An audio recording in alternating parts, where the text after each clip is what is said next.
Hey, bonjour à tous! Aujourd'hui, je vous propose une vidéo sur l'élevage de rennes.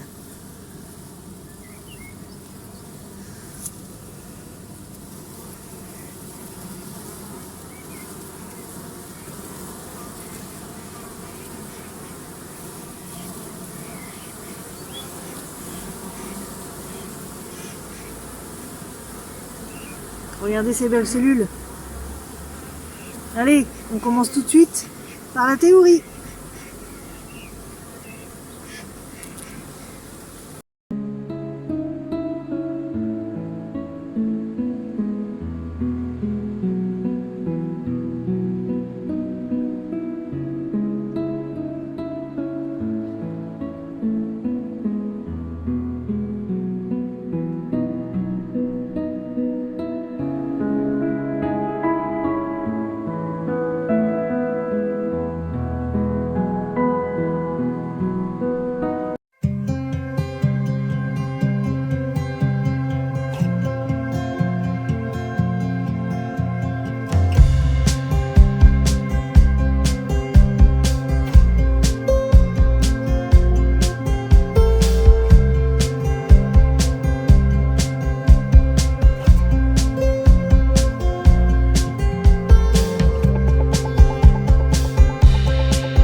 Et ce pinceau, donc, il va vous permettre d'aller chercher la larve au fond de la cupule.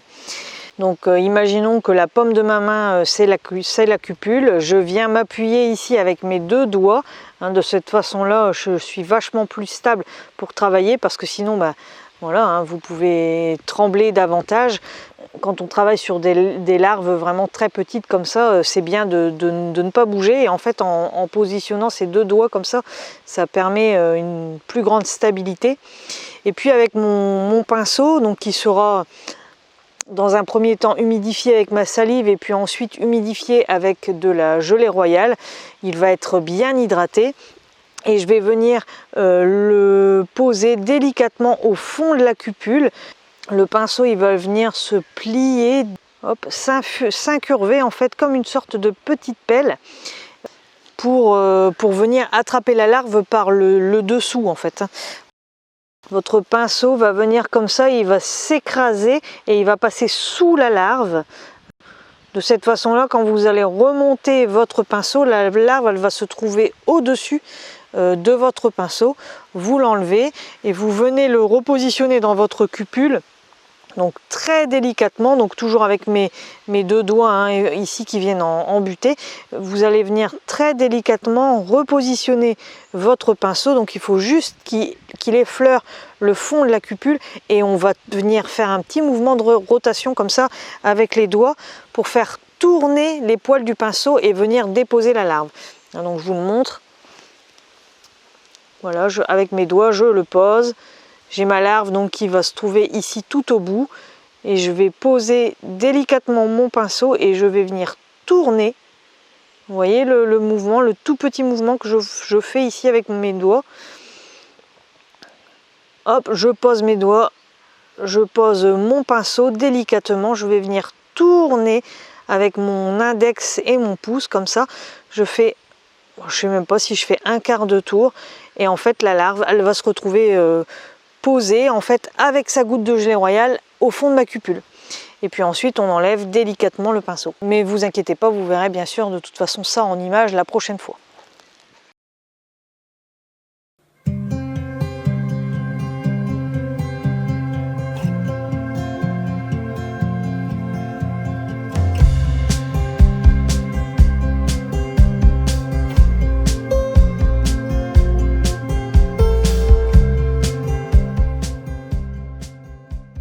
Alors le but du jeu donc dans le greffage est de trouver la larve la plus jeune possible, comme beaucoup de gens vont vous le dire, mais moi je rajouterais aussi en plus qu'il faut trouver aussi la plus belle larve, parce qu'en fait il arrive parfois que vous allez avoir de jeunes larves, mais les larves ne seront pas belles.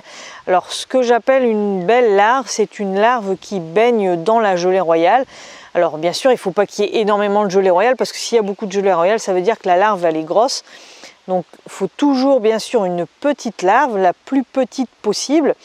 C'est pour ça que je vous disais que c'est plus facile de travailler avec des lunettes avec un petit grossissement là, de 1,5. Ça permet de voir davantage cette très petite larve au fond de sa cupule. Moi, mon repère, c'est qu'avec ma lampe frontale, ça brille au fond de la cellule. Et un de mes premiers repères, alors c'est plus le cas maintenant depuis que je travaille avec mes lunettes, mais le repère c'était qu'il y a une petite goutte de gelée royale. Et en fait, quand il y a une petite goutte de gelée royale, ça veut dire qu'il y a une larve. C'était pas tant les larves que je cherchais au début, quand je travaillais sans les lunettes, c'était plutôt la goutte de gelée royale. Parce que la larve, il faut savoir qu'elle est quasiment plus petite qu'un œuf quand on la greffe. Elle sort de l'œuf, hein, donc elle est plus petite ou de la même taille qu'un œuf. Donc un œuf baigné dans une goutte de gelée royale, enfin une toute petite larve comme ça, baignée dans une goutte de gelée royale, je peux vous dire qu'au final on la voit vraiment très peu cette larve. Quand elle commence à être grosse, hein, qu'elle sort au niveau visuel, qu'elle sort un petit peu de la gelée royale, bon bah il est largement trop tard, la larve elle est vraiment trop grosse, donc c'est vraiment une très petite larve, la plus petite possible. Alors pourquoi la plus petite possible? Parce que elle va être tout de suite noyée dans la gelée royale, et ça c'est super important pour le développement d'une reine, parce que c'est ce qui va faire exprimer ses organes reproducteurs en fait que les abeilles n'ont pas. Donc c'est vraiment la gelée royale qui fait transformer une simple ouvrière en une reine, parce que ça va développer ses organes reproducteurs. Donc il faut vraiment que cette larve elle soit baignée dans la gelée royale, et dès son plus jeune âge. Plus on les choisit jeunes ces larves, et plus elles vont tout de suite obtenir rapidement de la gelée royale. C'est ce qui va faire se développer correctement votre reine. La larve, elle sera donc très jeune quand elle va se retrouver dans votre cupule. Donc une fois que l'œuf est pondu, il y a une durée de 3 jours pour que l'œuf puisse éclore. L'idéal est de prendre une larve de moins de 24 heures. J'insiste vraiment là-dessus. Moi, je pense que mes larves ont largement moins de 24 heures. Je pense qu'elles ont plutôt 12 heures. Une fois que cette larve aura été prélevée, elle va rester 5 jours dans mon éleveuse, ça j'y reviendrai un peu après, donc 5 jours dans mon éleveuse, donc c'est au terme de ces 5 jours qu'on sera à l'operculation. Je vais venir récupérer ces cellules royales operculées, donc 5 jours après mon greffage, et je vais aller les mettre en couveuse pour 7 jours.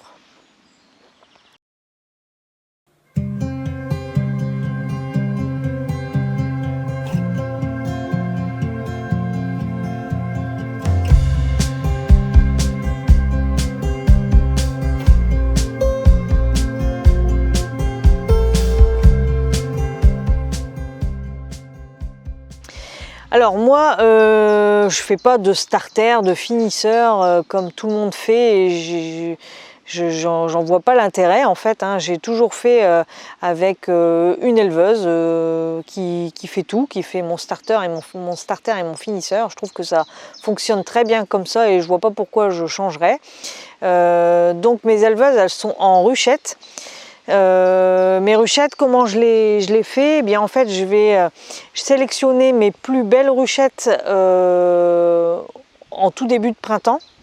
Mes essaims, donc une reine de l'année dernière qui aura hiverné en ruchette, très bien peuplée, une reine qui pond super bien avec beaucoup de population. Ces ruchettes là je les sélectionne, alors souvent j'en prends 4 à peu près. Je vais aller les ramener sur mon rucher avec mes souches, et je vais les doubler, ces 4 là. Je vais les doubler d'une autre ruchette. Si je peux, je vais la doubler d'une ruchette avec 2 à 3 cadres de couvain que j'aurais prélevés dans mes ruches de production. Mais ça va dépendre un peu de où on est par rapport à la saison. Là cette année j'ai pas pu le faire parce que vraiment la météo n'était pas au rendez-vous et qu'il n'y avait vraiment pas assez de couvain dans mes ruches de production. Donc cette année ça a été simplement doublé d'une ruchette avec 6 cadre gaufret sans abeilles dessus. Et puis je vais laisser du coup la colonie qui se trouve en bas dans la ruchette monter dans la deuxième ruchette et ça va me faire un très gros essaim volumineux 3 semaines après avec finalement 12 cadres, hein, donc c'est même encore plus gros qu'une ruche de production. Il va avoir énormément d'abeilles, énormément de couvains là-dedans. Ce que je vais faire 3 semaines environ après, 2 à 3 semaines après, je vais aller retirer la ruchette qui se trouve au-dessus. Je vais l'emmener un petit peu plus loin, ça reste dans le même rucher, hein, mais c'est juste décalé de 3-4 places. Dans ma ruchette qui reste sur place, je vais y mettre le maximum de cadres de couvain, du jeune couvain non operculé, du couvain operculé, du couvain naissant. Je fais vraiment mon maximum pour qu'il y ait de tout, avec aussi un cadre de réserve si c'est une période où il ne mielle pas, où ça ne mielle pas beaucoup. Et dans la ruchette qui se trouvait donc à l'origine au-dessus, je vais y mettre le reste de couvain que je n'aurais pas utilisé, le reste des cadres de nourriture que je n'aurais pas utilisé et la reine. Et ça, cette colonie-là, je vais l'appeler ma colonie mère, ma colonie qui m'aura donné mon éleveuse. Ma mère, je vais aller la mettre donc comme je vous disais ailleurs, 3-4 places un petit peu au-dessus, ça reste dans le même rucher. Comme ça, toutes les butineuses qui se trouvent dans cette ruchette-là, elles retournent à la ruchette d'origine qui devient mon éleveuse. Et donc du coup, dans cette ruchette éleveuse, je me retrouve avec énormément d'abeilles, énormément de butineuses, des abeilles et du couvain encore à naître. Et donc c'est idéal pour greffer et aller mettre un cadre de greffage dans ce type de ruchette parce que finalement on a énormément de population et les abeilles, il y a des abeilles très jeunes, il y a des abeilles butineuses qui vont pouvoir ramener du nectar et du pollen, tout ce que les abeilles vont avoir besoin pour élever correctement mes 24 cellules royales qui vont arriver.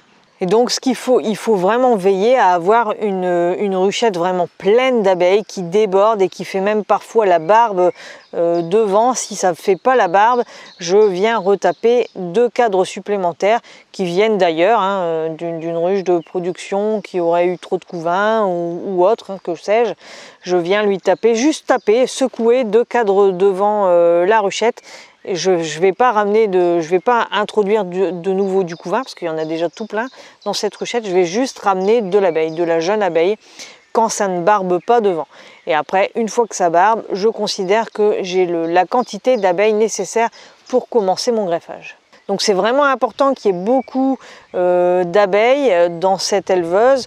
Déjà premièrement pour conserver la chaleur parce que quand je commence mes greffages au printemps, il n'est pas rare chez nous qu'on ait des températures qui descendent sous le zéro, hein. Ça a été largement le cas cette année. Donc il faut vraiment qu'il y ait beaucoup d'abeilles qui puissent me tenir au chaud correctement ces cellules royales. Il me faut aussi beaucoup d'abeilles parce que faire une cellule royale, ça demande beaucoup d'énergie pour les abeilles. Elles doivent passer à maintes et maintes reprises pour pouvoir y déverser beaucoup de gelée royale dans les cupules pour faire de bonnes belles grosses reines. Et je sais donc qu'avec toutes ces abeilles contenues dans cette ruchette, qu'elles vont me prendre en charge correctement mes 24 cellules royales pendant 5 jours. Mon éleveuse ainsi constituée, elle va faire 3 tours. Donc un tour, c'est ce que j'appelle un greffage posé dans ma ruchette et 5 jours après récupéré. Donc elle va me faire 3 tours comme ça, 3 greffages. Donc cette ruchette, elle va rester 15 jours orpheline. Ça va être pendant 15 jours mon éleveuse. Au dernier greffage, je vais retirer le dernier cadre, je vais la couper en 2 cette ruchette parce qu'il y a une quantité d'abeilles folle là-dedans. Je vais la couper en 2, ça va me donner 2 essaims dans lesquels je vais introduire une reine vierge du greffage d'avant que je vais ramener dans mon rucher de fécondation. Et de cette manière-là, mon éleveuse, elle m'aura permis de faire 3 greffages et en plus de ça, elle m'aura permis de faire 2 introductions de reines vierges. Alors ça ne veut pas dire que les reines vierges, elles vont pondre toutes les 2, mais potentiellement, ça me fait 2 essaims de gagner, donc c'est tout bénef pour moi.